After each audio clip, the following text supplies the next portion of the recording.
What's going on, everyone? It's Steven, Like a Gamer, and as you can tell from the intro and the title, I'm here to share my thoughts on the wonderful 80s theme, action-packed, bloodbath-filled, just thrill ride of a game, Hotline Miami. It's one of the. This is why I wanted to wait and hold off my top 10 games of 2012 to the last minute because I just beat this one like the last day of December, and it was fantastic. I loved everything about it. If it was to make my top 10, it definitely probably make the top 5, and something would have to get pushed back even further because it's that much fun of a game. It's just a fun game to play. And I'm not really into, if you could tell from the intro clip I was showing you, I mean brutal gore, beat down, like just ripping heads, cutting people in half. I'm not really into that much violence in the game. Like I said, didn't really like the new Grand Theft Auto, even though I do enjoy the ones. My favorite one, Vice City, which is very heavily. I think this borrows not a lot from it, but I mean it is 80s themed, and this game actually gets compared a lot to the movie Drive, and I haven't even seen that movie yet, and I'm definitely gonna want to go see that movie now if it's anything like this game. But enough rambling on. I'll get right into the core of it. The story is pretty. I won't get too much into it because it'll have a lot of spoilers if I say too much. But you're this unknown protagonist. It's your people know to go by his name being Jacket just because you're not given the name of who the main character is in the game, and he wears a Letterman jacket, so everyone just calls him Jacket. So you're this guy Jacket, and all it is, it starts with you, and you're in a room talking with these three guys, and they each have a mask on, and they're telling you all this stuff like how it's not a real world and blah blah blah. Just a lot of jibber jabber. And but basically, what happens is you end up in your apartment and you get a phone call, and this guy wants you to go do this crime or do this act. You go do it, and it just keeps repeating itself. You get another phone call, you go do another thing, get another phone call, get another, and that's pretty much how the story stems. Has a little twist pretty early in the game, which sets you on a different track for the story. But yeah, it's I can't say too much about it like anything. You just really don't want to ruin the story. There's not it's not a big deep thought thinking one. Kind of the end kind of catches you by surprise. But what it kind of boils down to is you're trying to find out near the end who's making these calls, and you're trying to find them to see who's making these calls to you. But that's pretty much the concept of the story of the game. You got this unknown guy who's just trying to eventually find out who's making these phone calls. Why he's trying to find this person, you're going to have to play the game and find out yourself. But let's just get into the main run of it, and that is, sorry, my nose feels like it's running. That is the combat system of the game, and just the whole vibe and feeling of the game. As you can see from those clips, it is a brutal bloodbath of the game. That's the best way to explain it. Basically, how the game is set up is you take that phone call in your apartment, you get in your car, and it puts you in the destination where you need to be. You don't drive anywhere or anything, and you get to the destination you need to be at, and that's when it all breaks loose. You go in the door and you start having at it. But basically, the game works on a system where it's kind of a strategy-based action game. I know parts of it look really fast, but you really got to think out the moves you're going to do before you do them. It does take some trial and error, but you won't get bored from the trial and error because it's really fun figuring out ways to kill these mob guys and some of these crooked cops and stuff. So it's pretty cool figuring out how to do that. But you'll start off unarmed most of the time, and you're going to want to get in there to see if you can find yourself a weapon and work your way through the board clearing the enemies. And as you can tell from the clip, one hit and you're gone. So you gotta be stealthy and not be detected, but you can also be kind of fast at the same time by running up, punching, go clearing out another guy. You can pick up a shotgun, or assault rifle, pistol, and you can just start unloading on enemies, but you gotta be wary because they will attract other enemies if they hear the gun, unless you equip a special item, which I'll get more into later. That can help deter all the noise and stuff that guns cause. But you can just go through the game guns a-blazing. You can go through the game with just a knife, with your fist. Not really with your fist, but there are some enemies that you need a gun to take out. But they have over 30, I think there's 35 unlockable weapons in the game. 35 different weapons you can use to take down these guys. And you can do that. You can go through the game just using one weapon through the whole game if you want to. I mean, if you could find one.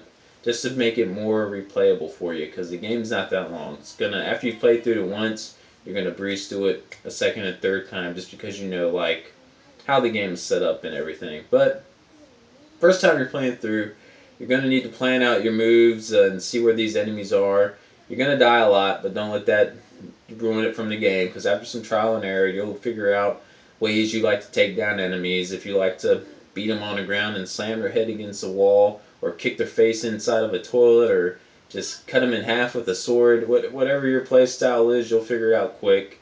My favorite in any game, if it gives you a weapon, is a shotgun, and I just love just blowing through people with a shotgun. And that's just my style. I just like doing that. And as you can see from like the clip I showed, they cause a lot of bloodbath with a shotgun. So if I had a secondary choice from a weapon, it was probably just the samurai sword, just running up and cutting people in half and everything. But there's so many different ways to take down your enemies and kill your enemies. It's insane. So it really does allow for experimentation and stuff like that. So that's pretty much how the game is set up. You're going to have to need to clear a whole floor of an enemies until you can proceed to the next part of the level. You can't just take out a few enemies and walk by them, because the exit won't open up until you take out all the enemies in an area. And it can get quite challenging at times until you really start figuring out how to maneuver and what to do. The controls are going to be a little awkward at first, because you move your character around with use the controller with the left stick, and you aim your gun. It's like a dual stick shooter type deal. So it took a little getting used to, but after you get used to it, it's not too bad. The game is really fast. I know some of it slowed down in the video. That's only because I was using Fraps to record it, and for some reason it was recording at a slower frame rate. But it is a fast-paced game, so so you got to be, stuff can happen pretty fast. So you got to be on your toes. But that's pretty much how it's set up: action-based strategy, bloodbath of the game, just walking through, clearing levels, with some boss fights thrown in here and there that are pretty fun and challenging themselves to try to beat. But what really brings the game all together is the 80s vibe that's surrounding it. And indie games, I think, get this the most. Other than like RPGs with their soundtracks, indie games know that a soundtrack can bring a whole lot more to the atmosphere of a game. And that's what this soundtrack does for this game. It is amazing. Dennaton Games created this game, but they went out and they got a bunch of proposers that are out there in the indie game scene, like Jasper Byrne from Lone Survivor. They got Moon. They got all these good names from music developers who've been out there on the indie scene to help make the soundtrack for this game. And all these people were thrilled to be able to help with the game and to make the soundtrack for it. Jasper Byrne has his is like stands out the most to me, the Miami song, and Perpetrator, the song you're hearing in the intro. I'm not sure who created that one. I'm not just gonna put out a name and mess it up. So that's my favorite song. I might try to throw the Miami one in here near the ending of this video, so y'all can get a taste of that. But the soundtrack, oh, it is amazing, because I just love the 80s theme, 80s vibe to it. And when you go inside of a building, like with that Perpetrator club music just bumping in the background, it's so much fun just killing people and cutting them up to that music. It just seems to fit. It really controls the vibe of the game with the music that's playing in the background. And like I said, indie games just really seem to notice that music is an important thing to put in a game. It's not something to just be lackluster about and throw in there. And the soundtrack really does a great job of just really pulling everything together. And as you can see, the pixelated art style kind of dates back to maybe a PS1 era GTA game. You kind of get a little feel of that in there, and mixed with the Vice City. So there you go. And I love those style of graphics. I don't think the pixels and stuff bother me at all. If anything, it adds a little bit more to it, because you're like, how is this happening with this type of with graphics and everything? And seeing a pixelated guy go up and slit another guy's throat and all the blood they're able to create, it's just amazing what they're able to pull off with it. And for those who played through it and loved the game just as much as me, be happy, because they have announced that instead of doing DLC for the game, they are going to do a full-on sequel for the game. So that's exciting. Could take a while for that to come out though. But guys, if you're into just action-pack, like slash 'em up, beat 'em up, shoot 'em up type of games, you got to get this game. It's on Steam right now. You can get it, I think, during this this New Year's sale thing they got going on. I got it for $5. You can probably find it even cheaper one day for $3, but I think full price it's only 10, and it's definitely worth the $10. And you can also download the soundtrack, which I highly, highly, highly recommend because the soundtrack is awesome if you're into 80s stuff. Um, don't know what much more I could say about this game except go out there and get it, go out there and play it. Hopefully, like I said, if they bring it to the Vita sometime, I will definitely download it for the Vita so I can have it on the go with me. Because I will give any support I can to these guys, Dennaton Games, who made it, and so and the guys who did the music.